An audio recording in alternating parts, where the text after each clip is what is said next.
اللہ کا سب کے لیے اعلان ہے، لوگوں ظلم مت کرو، نہ اپنے زمانوں کے ذریعے، نہ اپنے عہدوں کے ذریعے، نہ اپنی کرسیوں کے ذریعے، نہ اپنے اقتدار کے ذریعے، نہ اپنی تگڑم بازیوں کے ذریعے، نہ اپنی فراستوں کے ذریعے ظلم مت کرو، نہ مالی ظلم، نہ اخلاقی ظلم، نہ لسانی ظلم، ہر ظلم سے بچو تو تم کو امن نصیب ہوگا۔ اور اگر تم ایک جگہ ظلم کرو گے دوسری جگہ تم پر کوئی اور ظلم کرے گا۔ سماج ظلم سے بھر جاتا ہے، اس وجہ سے ایک انسان ایک جگہ ظلم کرتا ہے، اس پر دوسری جگہ ظلم ہوگا۔ ایک انسان ایک دفتر میں ظلم کرتا ہے، اس پر دوسرے دفتر میں ظلم ہوگا۔ ایک انسان ایک جگہ رشوت کے بغیر کام نہیں کرتا ہے، لوگوں سے رشوت کھینچ رہا ہے، یہ دوسری جگہ اپنا کام کر رہا ہے، وہاں اس کا کام نہیں ہوتا، وہیں سے رشوت کھینچی جاتی ہے۔ ایک نے فراڈ دوائیاں بیچی اور لوگوں سے پیسہ کمایا، ٹھیک، فراڈ دوائیاں بیچی لوگوں سے پیسہ کمایا، فراڈ ویکسینیں بیچی لوگوں سے پیسہ کمایا۔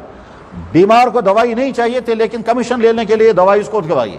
ڈاکٹر صاحب کو ٹیسٹ نہیں کرانے تھے کیونکہ پیشنٹ کا مرض جو ہے اس کو پتہ چل گیا، مگر صرف کمیشن لینے کی اس نے جو ہے وہ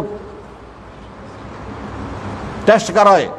نتیجہ کیا نکلے گا؟ اب اللہ تعالیٰ شانو اس کو کوئی ایسی بیماری مسلط کر دے گا جس کے نتیجے میں اس کی سزا اس کو لگ جائے گی۔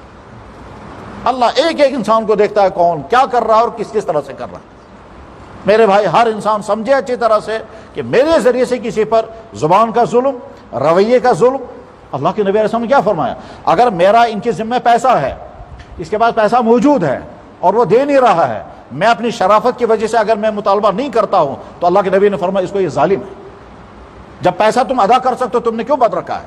فرمایا مطل الغنی یہ ظلم، جو انسان قرض ادا کر سکتا ہے پھر بھی نہیں کر رہا ہے وہ ظالم ہے۔ حالانکہ ہم نے مطالبہ نہیں کیا پیسوں کا۔